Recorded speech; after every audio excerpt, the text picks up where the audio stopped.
இந்த மாதிரி ஜிப்புன்னு சவுண்டு வந்ததுனால தான் ஜிப்புக்கு ஜிப்புன்னு பேர் வச்சாங்களாம். சும்மா லூஸ் தரமா பேசாதேடா. என்ன நம்பல.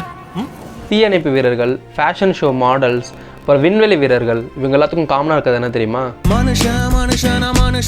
மனுஷங்க கிடையாது, அதே ஜிப்பு தான். ஒரு செகண்டா உங்களை சுற்றி இருக்கிற இடத்துல ஃபுல்லாக பாருங்களேன். உங்களை அறியாமையே எத்தனை இடத்துல ஜிப்பு இருக்குது தெரியுமா? உங்கள் ஜாக்கெட்டில், உங்கள் பேண்ட்டில், உங்கள் பேக்கில், உங்கள் பர்ஸில், ஈவன் சில பேரோட ஷூஸில் கூட இருக்கும். சமூகம் பெரிய இடம் போல் இருக்கு. பட் என்னைக்காவது இந்த ஜிப்பு எப்படி க்ளோஸ் ஆகி ஓப்பன் ஆகுது, இதுக்கு பின்னாடி இருக்கிற மெக்கானிசம் என்ன அப்படின்றத என்னைக்காச்சும் யோசிச்சிருக்கீங்களா? ஆக்சுவலி பிஹைண்ட் த சீனில் என்ன தான் நடக்குது? பிஹைண்ட் த சீன் வேணாம், நம்ம இன்ஃப்ரண்ட் ஆஃப் த சீனில் என்ன நடக்குதுன்னு பார்க்கலாம். நான் உங்கள் சகோ, வெல்கம் டு ஏபிசிடி. இன்றைக்கி நம்ம பார்க்க போகிறது ஏபிசிடி ஆஃப் ஜிப்பர்ஸ்.